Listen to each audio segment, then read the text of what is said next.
शेरबहादुर देउवाजी तपाईलाई नेपाली जनताले प्रधानमन्त्री बनाउनका लागि मत दिएका थिए कि तपाई 275 को पार्लियामेन्टमा 63 सिट लिएर आउनु भएको थियो? तपाई चोलेन्द्र शमशेरको प्रधानमन्त्री होइन भने कसको प्रधानमन्त्री हो? यो देशका सम्पूर्ण कांग्रेसहरूलाई अपराध लागोस् गणेशमान सिंहको। गणेशमान सिंहले कहिले गणतन्त्रको कुरा गर्नु भएन। चोलेन्द्र शमशेर जबरा भन्ने मान्छे प्रधान न्यायाधीश हुनका लागि नालायक, अयोग्य रहेछ, कसुरदार रहेछ, भ्रष्टाचारी, बिचौलिया रहेछ। हरेक राजनीतिक दलको ढोका चार्न लाउने यो संविधान होइन, यो प्रणाली होइन। अनि अदालतमा राजनीति नभएर के हुन्छ त? भाटनीति हुन्छ। सडकले प्रधान न्यायाधीश निष्कासन गर्ने हो भने भोलि सडकले प्रधान न्यायाधीश नियुक्ति गर्छ, संविधान फेरि पनि मर्यो, काम लाग्दैन। तपाईले जुलुस लाउँदा राजीनामा दिने हो भने सडकबाट तपाईँ संवैधानिक अङ्गका प्रमुखहरूलाई नियुक्ति गर्ने र निकाल्ने काम गर्नुस् न। संविधान किन चाहियो? तपाईलाई हार्दिक स्वागत छ। हजुर, धन्यवाद, नमस्कार। तपाईहरु कुन कित्ताको? कालो पट्टी बाँधेर प्रधान न्यायाधीशलाई सर्वोच्चमा रोक लगाउने कित्ताको कि सेतो पट्टी बाँधेर प्रधान न्यायाधीशको आन्दोलनको विरुद्धमा काउन्टर आन्दोलन गर्ने कुन कित्ताको तपाईहरु? मैले यहाँबाट सुरु गरेँ।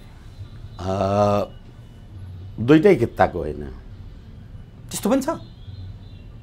मैले खोइ सेतो पट्टी पनि बाँधेको छैन, कालो पट्टी पनि बाँधेको छैन। अनि पहिचान के त तपाईहरुको? मेरो कसैको झण्डा बोकेन भने, बार एसोसिएसनको छातामुनि बसेन भने त्यो त वकिलै हुँदैन रहेछ नि। मेरो पहिचान अथवा अहिले यो न्यायालय भित्रको व्यथिति भनेर आम रूपमा जुन शब्दावली प्रयोग गरिन्छ, यो सतहको कुरा मात्रै हो, यो सारको कुरा होइन। अहिले कानुन व्यवसायीहरूको नाउँबाट, कानुन व्यवसायीको संस्थाबाट जुन प्रकारको गतिविधि भइराखेको छ नेपाल बार एसोसिएसनको नाउँ लिएर, हाम्रो यो संविधानमा, संविधानको धारा 153 मा न्याय परिषदको व्यवस्था छ। न्याय परिषदमा अरू व्यक्तित्वको, त्यसको अध्यक्षता प्रधान न्यायाधीशले गर्नुहुन्छ। अरू व्यक्तित्वको अतिरिक्त नेपाल बार एसोसिएसनको सिफारिसमा पनि न्याय परिषदमा कानुन व्यवसायी हुनुहुन्छ। अहिले जहाँसम्म मलाई थाहा छ, वरिष्ठ अधिवक्ता रामप्रसाद श्रेष्ठ भन्ने मानिस अहिले न्याय परिषदमा हुनुहुन्छ र न्याय परिषदको काम भनेको न्यायाधीशहरूको नियुक्ति आदि इत्यादि सरुवा बढुवा जे गर्ने हो त्यो कुराको काम कार्यवाही गर्ने हुन्छ। अहिले अदालतका न्यायाधीशहरूमा कार्यक्षमताको अभाव लगायतका कुराहरू जे छन् भन्ने कुरा नेपाल बार एसोसिएसनले उठाउँछ भने तपाईको प्रतिनिधित्व भएको न्याय परिषदले पठाएको न्यायाधीशहरू होइन, त्यो बनाएको होइन। त्यो नैतिकता नेपाल बारसँग छ। अनि तपाईं कालो पट्टी बाँध्ने र सेतो पट्टी बाँध्ने भनेर सोध्नुहुन्छ, यो के बार एसोसिएसनले आफ्नै अनुहारमा मोसो दल्या त होइन? यो त्यति मात्रै नभएर वर्तमान सम्मान्य प्रधान न्यायाधीश चोलेन्द्र शमशेरको इजलास, चोलेन्द्र शमशेरसँग सर्वोच्च अदालत बार र नेपाल बार एसोसिएसनको प्रतिनिधि मण्डलले भेटेर 2077 4/26 गतेको दिन, म तपाईलाई गते मिति भन्दैछु, नेपालका न्यायाधीशहरूमा कार्यक्षमताको अभाव छ, उनीहरूलाई दीक्षित गर्नुपर्छ भनेर नेपाल बार एसोसिएसनले सम्मान्य प्रधान न्यायाधीशमा भन्यो। भनेपछि सम्मान्य प्रधान न्यायाधीश चाहिँ सम्पूर्ण क्षमताले योग्य पूर्ण रहेछ, अरू न्यायाधीशहरूमा कार्यक्षमताका अभाव रहेछ नि। तपाई नेपाल बार एसोसिएसनको साथीहरूलाई निवेदन गरिराखेको छु म, अहिले सम्पूर्ण अरू न्यायाधीशहरू चाहिँ कार्यक्षमताका दक्ष, अनि प्रधान न्यायाधीश चाहिँ अध्यक्ष के भनेको? त्यति मात्रै होइन, तपाईले जुन जो मान्छेहरू अथवा नाउँ लिनु भएन, नेपालका न्यायाधीशहरूमा कार्यक्षमताको अभाव भनेपछि त तपाईले सम्पूर्ण अदालतका न्यायाधीशहरूमा कार्यक्षमताको अभाव भन्नुभयो नि। तपाईले एबीसीडी नाउँ त दिनु भएन, नदिएपछि त सबै रहेछन् भन्नु पर्यो। अनि आज तपाईँ चोलेन्द्र शमशेर जबरालाई प्रधान न्यायाधीशलाई भेटेर न्यायाधीशहरूमा कार्यक्षमताको अभाव छ भन्नुहुन्छ। भोलि तपाईँ त्यही कार्यक्षमताको अभाव भएको न्यायाधीशहरूको इजलासमा गएर श्रीमान मेरो मुद्दामा मैले जित्नुपर्छ, मैले पाउनुपर्छ भनेको तपाईँ कति नैतिक हुनुहुन्छ? अनि त्यही न्यायाधीशले गरेको फैसला म जितेँ भन्नुहुन्छ, पक्षलाई भन्नुहुन्छ। यो कुरा नेपाली जनतालाई नेपाल बारले भन्ने कि नभन्ने? अब पक्ष र विपक्ष होइन, तपाईँ विधि पद्धति प्रक्रिया र प्रणालीको कुरा गर्ने, तपाईँ वकिल विधिको शासनको कुरा त गर्नुहोस्। चोलेन्द्र शमशेर जबरा भन्ने मान्छे प्रधान न्यायाधीश हुनका लागि नालायक, अयोग्य रहेछ, कसुरदार रहेछ, भ्रष्टाचारी, बिचौलिया रहेछ। तपाईले त्यस्तो कसुरदारलाई राजीनामा गराएर खुरुक्क घर जा भन्ने कि पक्रेर कारबाही गर्ने? उमेश सुवेदी ज्यानमारा हो, हत्यारा हो, अपराधी हो, त्यसले यो लुटेको छ, त्यसले पत्रकारिता छोडोस् भन्नेमा। अनि तपाईलाई कानुनमा आउने कसुरदारलाई कारबाही गर्ने कि उन्मुक्ति दिएर घर? तर पहिलो चरण त एकैछिन राजीनामा होला नि। उहाँ एकछिन यो धैर्यताको लागि म क्षमा चाहूँ। मलाई तपाईले नियुक्ति गरेको हो र मैले राजीनामा गर्नुपर्ने? र म कसुरदार हो भने सजाय गरेर निकाल्नुहोस्, होइन भने राजीनामाले अपराध माफ हुने हो भने मोहम्मद आफ्ताब आलमको मुद्दामा बहस गर्ने यिनै वकिल होइनन्? के भन्नुहुन्छ तपाईहरू पनि, के सोध्नुहुन्छ भने आम संसारको मान्छेहरू? राजीनामा तपाईले जुलुस लाउँदा राजीनामा दिने हो भने सडकबाट तपाईँ संवैधानिक अङ्गका प्रमुखहरूलाई नियुक्ति गर्ने र निकाल्ने काम गर्नुहोस् न, संविधान किन चाहियो? तर उहाँहरूको प्रश्न म तपाईँलाई राखिदिन्छु। राजा जो सेना पुलिस सम्पूर्णको चाहिँ अधिपति भएर बसेका राजा, सडकको आन्दोलनले नारायण हिटी छोडेर नागार्जुन जाने अवस्था आयो भने चोलेन्द्र शमशेर एउटा अदालत, सर्वोच्च अदालतको प्रधान न्यायाधीशबाट राजीनामा दिन किन सक्दैनन्? सडक आन्दोलनले को हुन् र चोलेन्द्र शमशेर भनेर उनीहरू प्रश्न गर्छन्। तपाईँ के भन्नुहुन्छ? अब यो कहाँ लेखनाथ पौडेल, कहाँ काइलो पौडेल जस्तो कुरा नगर्नुहोस् न। अहिले तपाईँले अदालतको व्यथितिको बारेमा कुरा गर्नु भएको छ कि यो राज्य सत्ता परिवर्तनको कुरा गर्नु भएको छ? अदालतको व्यथिति नै छ नि उहाँहरूको प्रश्न हो। तपाईले ल्याएको उदाहरण चाहिँ लोकतन्त्र, गणतन्त्र र राजतन्त्रको प्रश्नको कुरा थियो, दिल्लीको बाह्रमुदेको समझदारीको कुरा थियो। अहिले नेपाल बारका मान्छेहरूलाई सोध्नुहोस् न त, कहाँ कहाँ कोसँग सम्झौता 12 बुँदे 15 बुँदे गरेर आएर गरेका छन्। यो पनि 12 बुँदे 15 बुँदे अन्तर्गत चोलेन्द्र शमशेर विरुद्धको आन्दोलन हो। एकैछिन मैले तपाईँले जुन उदाहरण दिनुभयो राजाको शासनको विरुद्धमा सडकबाट आन्दोलन गरे भन्दा त्यसमा 12 बुँदे समझदारी लगायतका कुराहरू थिए। त्योसँग यो आन्दोलन जोड्नुहुन्छ भने तपाईँ भन्नुहोस् न त, विदेशमा कोसँग सम्झौता गर्नुभएको छ? होइन भने तपाईले उत्कृष्ट संविधान बनायौं हामीले भनेर भन्ने यही बारका पदाधिकारीहरू त्यो संविधानमा रहेको व्यवस्थालाई तपाईले पालना गर्ने कि उल्लङ्घन गर्ने? को हो तपाईँ मलाई राजीनामा माग्ने? तपाईले नियुक्ति गरे हो र मैले तपाईलाई राजीनामा दिने? अनि सम्पूर्ण बार एसोसिएसन, पूर्व न्यायाधीश फोरम, त्यसपछि आएर नागरिक समाज सारा भ्रष्ट, घुसिया, बिचौलिया भनेर राजीनामा मागेपछि राजीनामा दिनु पर्दैन? फेरि पनि म क्षमा चाहूँ, यो कहिलेकाहीँ अलिकति अनि आफूमाथि यत्रो प्रश्न उठिसकेपछि उहाँले राजीनामा दिँदा के भयो र?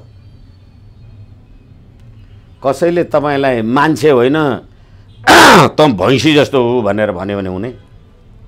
यो एकैछिन तपाईले अहिले बिचौलिया भ्रष्टाचारको कुरा गर्नुभयो। यो देशमा संघीय लोकतान्त्रिक गणतन्त्र आएपछि त्यतिखेरको प्रधान न्यायाधीश सुशीला कार्कीको बारेमा पनि महाभियोगको प्रश्न उठ्यो र प्रधान न्यायाधीशलाई हटाउने बाटो के हो भन्ने कुरा नेपाल बारलाई थाहा छैन। किन राजीनामा माग्नु भएको छ त्यो बिचौलिया भ्रष्ट आदि इत्यादि रहेछ भने। फेरि अर्को कुरा, चोलेन्द्र शमशेर जबरा प्रधान न्यायाधीश भएपछि मात्रै अदालतमा भ्रष्टाचार व्यथिति बिचौलिया भएको हो। तपाईँ पूर्व प्रधान न्यायाधीशहरूको कुरा गर्नुहुन्छ, मीनबहादुर राय माझीजी, कल्याण श्रेष्ठजी, म एउटा कानुन व्यवसायीको हैसियतले जिम्मेवारीका साथ भन्न सक्छु, के तपाईहरू हुँदा अदालतमा व्यथिति भ्रष्टाचार विसङ्गति थिएन? हामीले निर्मल बनेर छाडेको अदालत यसले भ्रष्टाचार व्यथिति बनायो भनेर तपाईँ भन्न सक्नुहुन्छ? अब फेरि अर्को कुरा, हुन त नैतिकताको प्रश्न गरे भने यत्तिकै यो नैतिकताकै पनि बेइज्जत भयो जस्तो लाग्न थालिसक्यो मलाई। चोलेन्द्र शमशेर जबराले आफू प्रधान न्यायाधीश भएपछि हरिकृष्ण कार्की श्रीमानको संयोजकत्वमा अदालतमा रहेको व्यथिति विसङ्गति भ्रष्टाचार बिचौलिया आदि इत्यादि कुराको बारेमा छानबिन गर्ने कमिटी बनाउनु भयो। त्यो कमिटीमा नेपाल बार एसोसिएसनको पनि प्रतिनिधित्व छ, सर्वोच्च अदालत बारको पनि प्रतिनिधित्व छ।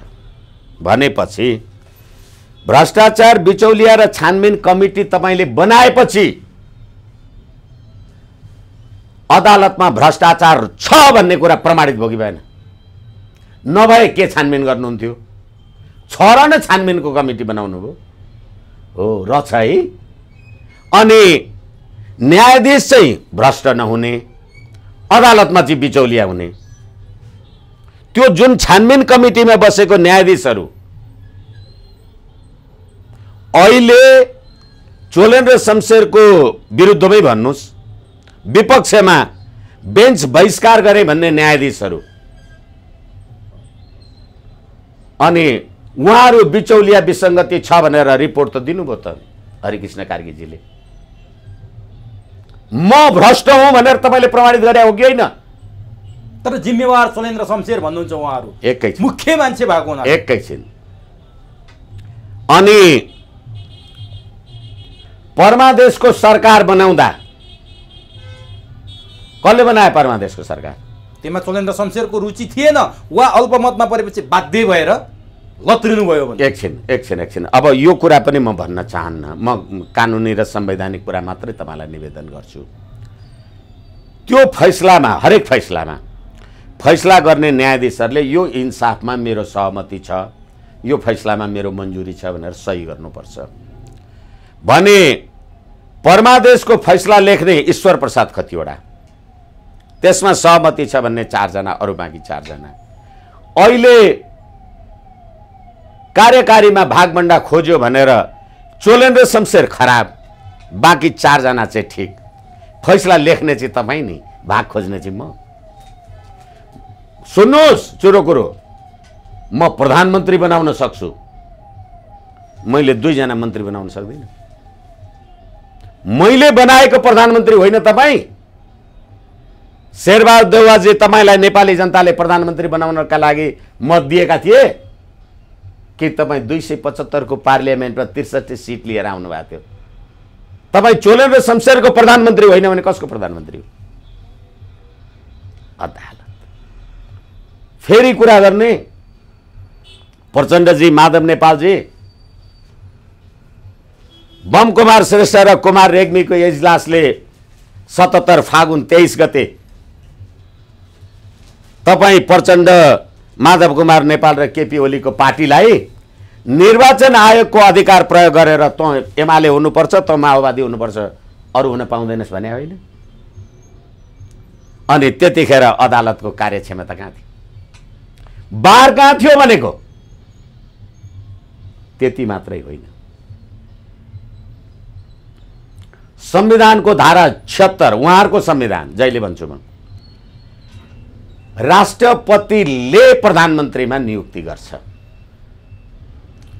चोलेन्द्र शमशेर जबराको फैसलाले प्रधानमन्त्रीमा नियुक्ति गर्छ। कहाँ छ संविधान? खर्लपै खानुभएछ त आफै।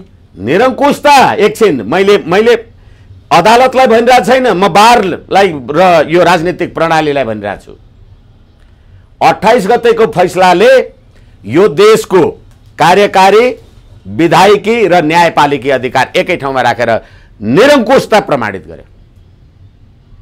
एक कुरामा म प्रमाणित गर्न सक्छु, सार्वजनिक रूपमा प्रमाणित गर्न सक्छु। संसारमा न्यायपालिकाले नै कार्यपालिकाको प्रमुख बनाएपछि अब तपाईँ कार्यपालिका र न्यायपालिका कसरी छुट्याउनुहुन्छ? र कार्यपालिका र न्यायपालिका राष्ट्रपतिले प्रधानमन्त्री नियुक्ति गर्ने कुरामा सर्वोच्च अदालतले प्रधानमन्त्री बनायो। एक, कार्यकारी अधिकारको प्रयोग। दोस्रो कुरा, शेरबहादुर देउवाजी परमादेशको प्रधानमन्त्री संसद बनाउनुहुन्छ, संसदको बैठक बोलाउनुहुन्छ। केपी शर्मा ओलीजी बहिष्कार गर्नुहुन्छ प्रतिपक्षी भएर। ठ्याक्कै सर्वोच्च अदालत प्रतिनिधि सभा भयो। अहिले चोलेन्द्र शमशेरजी कजलिस निकाल्नुहुन्छ, अरू न्यायाधीशहरू बहिष्कार गर्नु। राजनीति छिर्यो। राजनीति छिर्यो होइन, प्रतिनिधि सभाको अधिकार प्रयोग गर्नुभयो। कुरा मैले त्यसैले हतार नगर्नुहोस् निवेदन गर्न खोजेको। अनि कार्यपालिकाको अधिकार, राष्ट्रपतिको अधिकार प्रधानमन्त्री बनाउने म, अनि प्रतिनिधि सभाको अधिकार म कजलिस निकाल्छु, अरू न्यायाधीशहरू इजलास बहिष्कार गर्नुहुन्छ, ठ्याक्कै प्रतिनिधि सभा। त्यति मात्रै होइन, संविधानको धारा 89 ले जुन दलबाट निर्वाचित भएर आएको हो त्यो दलको अनुशासन मानेन भने संसद सदस्य समाप्त हुन्छ। नेकपा माओवादी केन्द्रको प्रभु शाह, लेखराज भट्टहरूको त पार्टीले निर्णय गर्दाखेरि अग्निप्रसाद सापकोटाले सभामुखले त संसद सदस्य समाप्त गर्नुभयो। सर्वोच्च अदालतले राजनीतिक दलको पनि काम गर्यो, माधव नेपाललाई पदबाट नहटाउनु। सूर्य चिन्हबाट चुनाव लडेर रुख चिन्हमा भोट हालेर शेरबहादुरलाई प्रधानमन्त्री बनाउन सहयोग गर्नेको लागि नहटाउनु। टोटल पोलिटिकल पार्टीको काम गरे कि गरेन? प्रतिनिधि सभाको काम गरे कि गरेन? कार्यपालिकाको काम गरे कि गरेन? भनेपछि यति गरिसकेपछि प्रधान न्यायाधीशको राजीनामा माग्नु बारले त ठिकै रहेछ त। एकैछिन यति सबै कसले गर्यो? तपाईले बनाएको संविधानले गर्यो। त्यो संविधान अन्तर्गतको प्रधान न्यायाधीश हो। र हिजो तपाईले दीपक राज जोशी भन्ने मान्छेलाई प्रधान न्यायाधीश बनाउँदा संवैधानिक परिषदले प्रधान न्यायाधीशको नियुक्तिको सिफारिस गर्यो दीपक राज जोशीलाई हुन्छ भनेर। संसदीय सुनवाई समितिले त हुँदैन भनेर रद्द गरिदियो भने चोलेन्द्र शमशेरलाई त्यसै गरेर संवैधानिक परिषदले सिफारिस गर्यो, संसदीय सुनवाई समितिले त हुन्छ भने नि। त्यत्रो विलक्षण मान्छे अहिले कसरी खराब?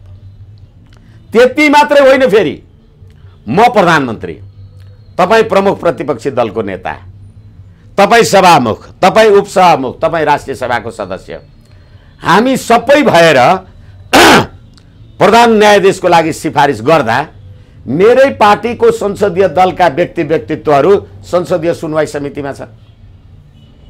अनि अब मलाई संवैधानिक परिषदले संवैधानिक पदमा न्यायाधीशमा सिफारिस गर्दा त अब मैले संसदीय दलका सबै सदस्यहरूलाई हजुर मेरो त्यो संसदीय सुनवाई ओके गर्दैन, हरेक राजनीतिक दलको ढोका चार्न लाउने यो संविधान होइन, यो प्रणाली होइन। अनि अदालतमा राजनीति नभएर के हुन्छ त? भाटनीति हुन्छ। कहाँबाट आएका छन् न्यायाधीश? खल्तीबाट। हरिकृष्ण कार्कीजीलाई संसदीय सुनवाई समितिले प्रश्न गर्दा तपाईँ नेकपा एमाले निकट त्यो राजनीतिमा तपाईँको राम्रो पकड थियो, उतै गए पनि हुन्छ भनेर सवाल जवाफ भएको छ त्यहाँ। अनि अहिले तिनै व्यक्तित्वहरू सपना मल्ल प्रधानजी नेकपा एमालेको संविधान सभा सदस्यको समानुपातिक सदस्य होइन।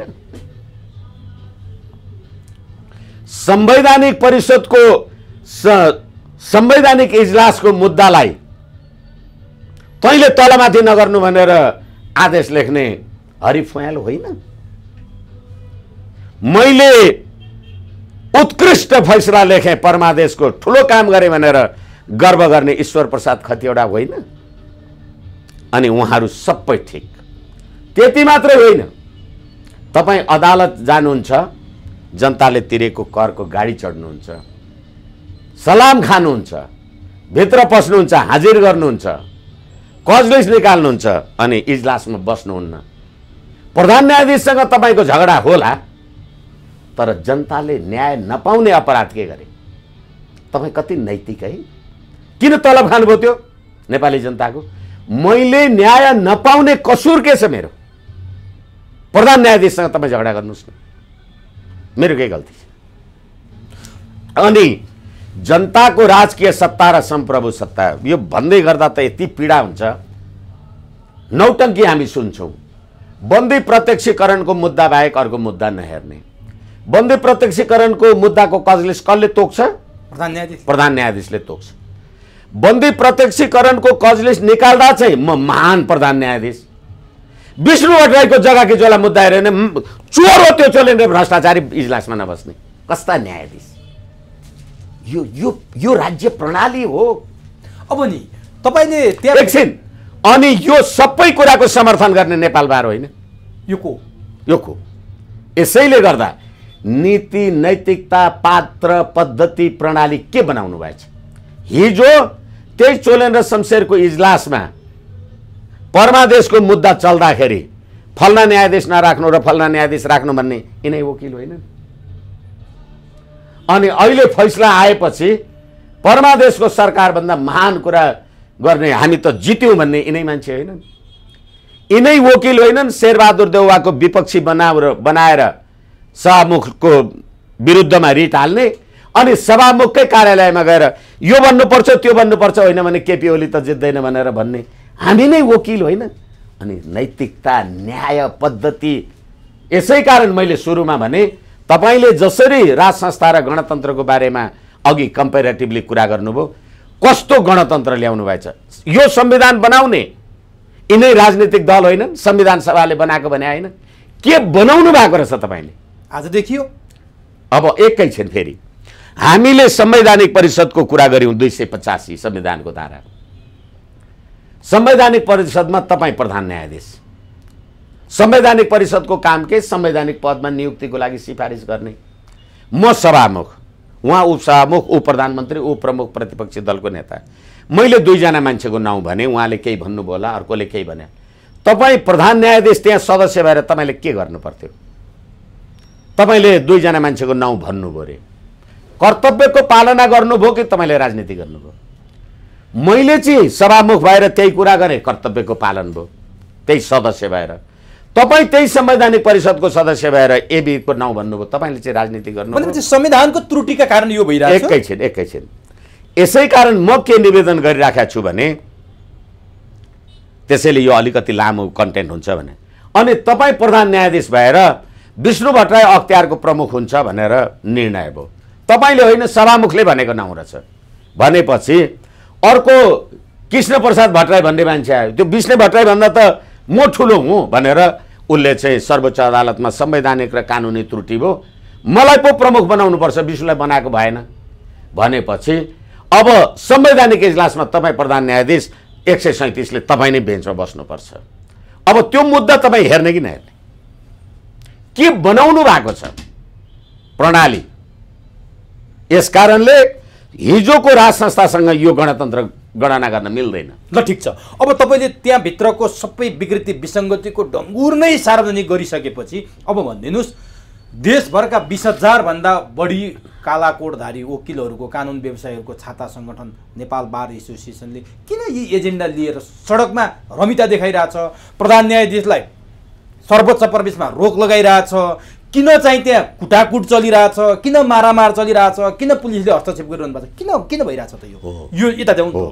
यसै कारणले गर्दाखेरि अहिले पुलिसले हस्तक्षेप भनेर तपाईँ जे भन्नुभयो, संविधानको धारा 101 ले महाभियोग लाग्ने व्यवस्था छ। त्यो महाभियोग राजनीतिक दलले लगाउनुपर्छ। मैले परमादेशको आदेश जारी गरेर तपाईलाई प्रधानमन्त्री बनाएको सरकार, त्यो सरकार अन्तर्गतको प्रहरी त्यसले आएर बारभित्र हस्तक्षेप गर्यो भने राजनीतिक शक्तिहरूले महाभियोग खोजेर छ कि यो बारले भनेको कुरा मानेर छ भने बुझिँदैन। अनि मैले तपाईलाई भने कुन कुन राजनीतिक दलका कोटाबाट को मानिसहरू बारमा निर्वाचित भएर आएका छन्। विशुद्ध कानुन व्यवसायीहरूको संगठन भनेर हामी जे भन्छौं, उहाँहरूको आस्था र निष्ठाको आधार के वकिलहरू जति त्यो बारको अगाडि देख्छन् त्यति मात्रै हो? 20,000 देशभरका युनिटहरू पनि आन्दोलनमा छन्। 20,000 युनिट आन्दोलनमा छन् भनेर तपाईले के गर्नुहुन्छ? हामी जिल्लामा पुनरावेदनमा बहस गरिरहेका छौं हाइकोर्टमा। तर के हो भनेदेखि अहिले सर्वोच्च अदालतको प्राङ्गणमा जति जे आका होलान् ती सम्पूर्ण कानुन व्यवसायीहरू त्यसमा संलग्न छन्। काठमाडौँमै होलान् 12-13 हजार, 10,000 होलान्, त्यही देख्नुहुन्छ त्यही। फेरि प्रश्न के हो भने नि अहिले शेरबहादुर देउवाको 5 दलीय गठबन्धनको सरकार छ। तपाईले सरकार सञ्चालन समिति भनेर पुष्पकमल दाहालजी लगाएर राख्नु भएको छ। सरकार शेरबहादुरजीले चलाउनु भएको छ कि त्यो 5 दलीय सञ्चालन समितिले चलाउँदो रहेछ? त्यही देख्नुहुन्न हैन? त्यो बारमा त्यो देख्नुहुन्छ कि देख्नुहुन्न तपाईहरु? देखिन्छ प्रश्न। अनि नेपाल बार एसोसिएसनले यत्रो व्यवसायिक कुरा, कालाकोटे सेताकोटे प्रश्नै छैन। त्यसैले राजनीतिक इच्छा आकांक्षा उद्देश्यद्वारा परिपूर्ति गर्ने अथवा आफ्नो अभिष्ट खोज्ने काम कारबाहीका लागि ककलले के गरे होला? उद्देश्य के हो त? बारको भित्री लक्ष्य रहस्य के हो? के चाहन्छ बार? एकछिन बारले आफ्नो कर्तव्य निर्वाह गर्यो भन्ने मलाई लाग्दैन। के गर्यो त? किनभनेदेखि सम्पूर्ण बार एसोसिएसन अथवा एसोसिएसनलाई नेतृत्व गर्ने, सम्पूर्ण बार एसोसिएसन नभनिकन नेतृत्व गर्ने उहाँहरूले के भन्नुभएको छ? अदालतमा बिचौलिया आदि इत्यादि के छ। तपाईलाई म भनौं,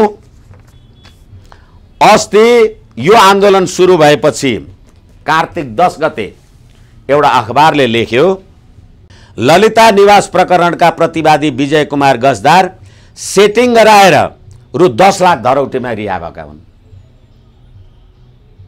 अनि तपाईले बनाएको परमादेशको सरकार सेटिङ कसले मिलाउँदो रहेछ? परमादेशको सरकारको मुद्दाका कानुन व्यवसायीहरू तपाई साथीहरू हो कि होइन भने विजय कुमार गजदार 10 लाख सेटिङमा गएका छन्। अनि हरिकृष्ण कार्कीको प्रतिवेदनले भन्यो अदालतमा बिचौलिया छ, भ्रष्टाचार छ, बेथिति छ।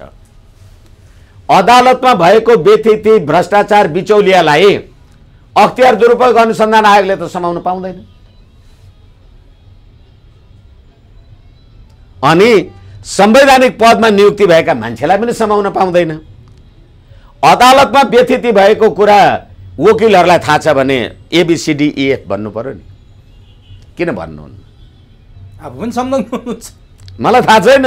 तर एकजना वृद्ध वकिल जो भीष्म पितामहको संज्ञा पाउनु भएको छ, उहाँले मसँग भन्नुभएको छ अदालतमा 79% न्यायाधीश भ्रष्ट छन्, 98% वकिल भ्रष्ट छन् भन्नुभयो उहाँले। अब उहाँले भनेको कुराको जवाफ अथवा त्यसको व्याख्या विश्लेषण मैले गर्नुभन्दा पनि ती रहछन्, तिनलाई ल्यायो कसले त?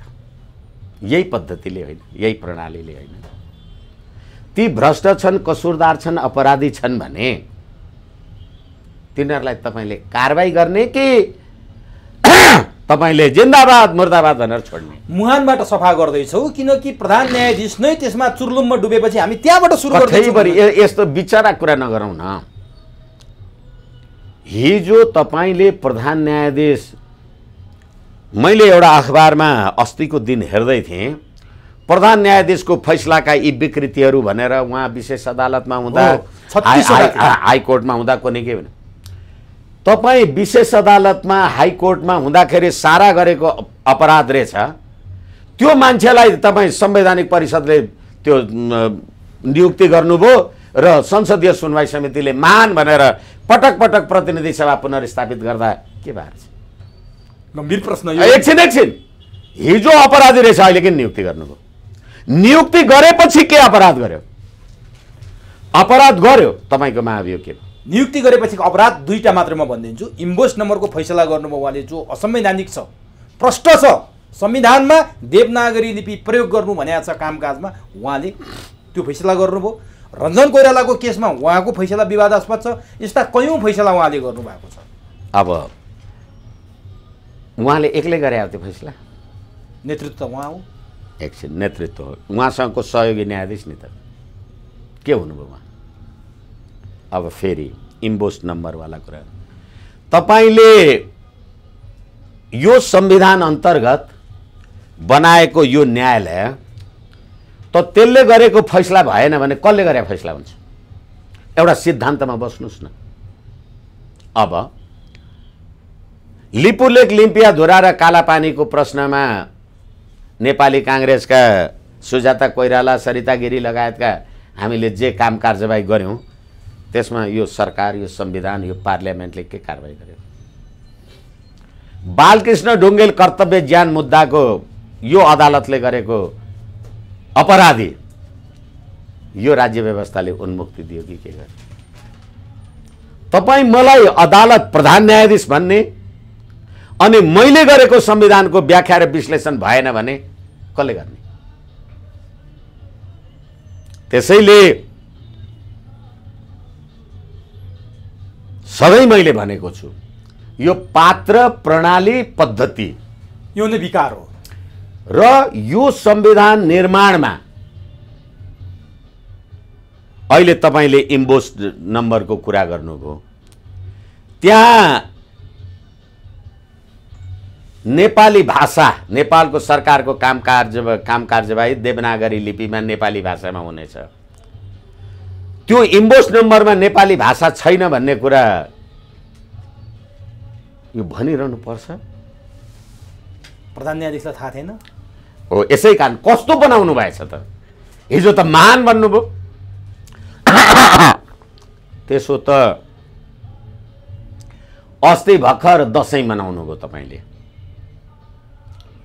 तपाई धर्मनिरपेक्ष देशको मन्त्री, प्रधानमन्त्री, मान्य न्यायाधीश, ब्लाब्ला जे होस्, तपाईले भगवान रामचन्द्रले, राजा रामले रावणलाई वध गरेको दिनमा धार्मिक उत्सव मनाउनका लागि यो धर्मनिरपेक्ष गणतन्त्रको राष्ट्रको कोषबाट कति अर्ब दशैं पेस्किएर खर्च खानुभयो होला।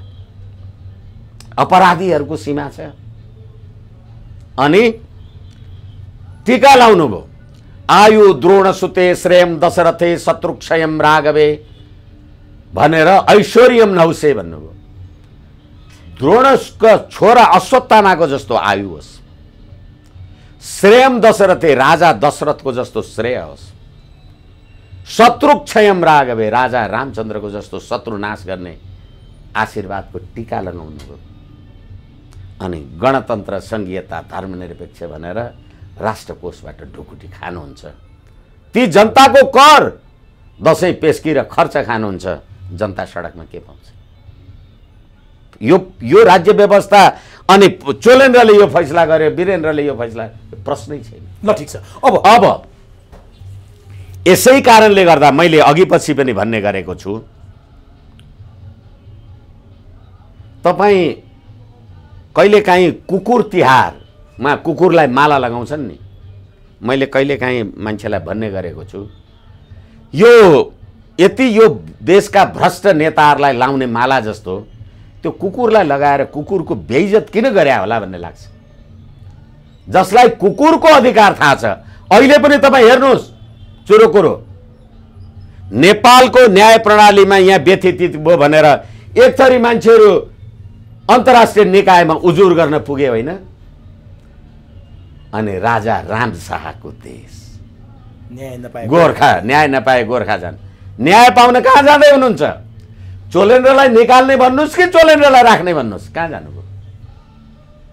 अनि त्यहाँबाट बार भन्ने तपाईँ, काला कोटेर कालो पट्टी र सेतो पट्टीवाला कुरा भन्ने तपाईँ, राख्यौ राष्ट्रको राष्ट्रिय अस्मिता, क्षमता, गौरव, न्याय नपाए गोर्खा जानु, राजा राम शाहको न्याय राख्यौ। अब एउटा प्रश्न, यसलाई छोटकरीमा उत्तर दिनु होला। बार एसोसिएसन विभिन्न पार्टीको एउटा क्लब जस्तो भयो क्या, त्यहाँ विभिन्न थरीबाट आएका। अब तपाईँले हटाउने उपाय महाअभियोग भनेर भनिरहनु भएको छ। बार एसोसिएसनमा राजनीतिक दलका भातृ संस्थाहरूका प्रतिनिधिहरू छन्। अब भनिदिनुहोस् त त्यसको उद्देश्य चाहिँ के रहेछ? राजनीतिक दलका नेताहरू मौन छन्, महाअभियोगको बारेमा बोल्दैनन्। शेरबहादुर देउवाले पार्टीमा न्यायालयको विषयमा नेताहरूले प्रश्न उठाउँदा चुप लाग्यो, अहिले यो बोल्ने विषय होइन भन्छन्, अहिले यो बोल्न हुँदैन भन्छन्। सरकार मूकदर्शक छ, अरू पार्टीहरू बोल्दैनन्, बार एसोसिएसन आन्दोलन गर्दैछ। के हो यो? महाअभियोगको कुरै छैन हो। त्यसैले अघि हामी कुरा गरिसक्यौँ, जुन विधि प्रक्रिया र पद्धतिबाट नियुक्ति र बर्खास्तगीको बाटो हुन्छ त्यो किन रोज्दैनन्? किनभने सबैजना आफ्नो आफ्नो अभिष्ट सिद्धिको लागि गएका छन्। को कहाँबाट कसरी परिचालित छन्। त्यसै गरेर नेपालको राज्य प्रणालीका लागि दिल्लीमा 12 बुँदे समझदारी गर्नेहरू कहाँबाट यिनीहरू पनि के भएका होलान्, त्यो आफ्नो ठाउँमा छ। अब मैले सुरुमा पनि भने, प्रधान न्यायाधीश कसुरदार हो भने राजीनामा माग्नु हुँदैन। कति अनैतिक बार तपाईले सुरुमै भन्नुभयो हो। त्यसकारणले गर्दा कारबाही गर, कारबाही गर्ने क्षमता छैन। किनभनेदेखि सबैजना हामी मिलिजुली के गरेका छौँ। अस्ति चोलेन्द्रको इजलासमा फल्ना न्यायाधीश हुन्छ र हुँदैन भनेर परमादेश कसरी जारी भएको छ। संसारमा कार्यपालिका, न्यायपालिका र विधायिकाको अधिकार एकै ठाउँमा हुँदा त्यो उत्कृष्ट फैसलाका यिनै मान्छेहरू होइनन्। त्यही भएर शेरबहादुरले अहिले यो विषयमा बोल्न हुँदैन भनेर पार्टीका नेताहरूलाई निर्देश जारी गरे हुन्। केही न केही त्यहाँ मिलीभगत छ चोलेन्द्र शमशेरसँग परमादेशमा। किनभने एमसीसी पास गर्नलाई प्रचण्ड र मैले अमेरिकालाई चिठी लेखिसकेका छौँ भनिसकेपछि संविधानको धारा 2 ले त नेपाली जनताको राजकीय सत्ता र सम्प्रभु सत्ता प्रयोग गरेर मात्रै प्रधानमन्त्री हुन्छ, सरकारमा आइन्छ।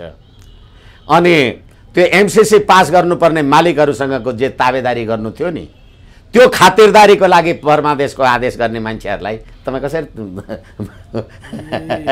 यो लगाउन सक्नुहुन्छ? भनेपछि शेरबहादुर मौन हुनुको रहस्य मिलीभगत। शेरबहादुर मात्रै होइन, सत्ता भन्दैछु, सरकार। त्यसो भए भनिदिनुहोस् त मलाई, केपी शर्मा ओलीले 5 जनाले राजीनामा दिनुपर्छ भने केपी शर्मा ओली महाअभियोग लाउने हो भने सबैभन्दा बढी सङ्ख्या केपी ओलीसँग छ, तर उनी अहिले चोलेन्द्रको पक्षमा बोलेका जस्तो देखिन्छ। सिङ्गो एमाले आज शङ्कर पोखरेलले बार एसोसिएसनको र यो आन्दोलनको विरोध गरेका छन्, चोलेन्द्रको पक्षमा देखिन्छन्।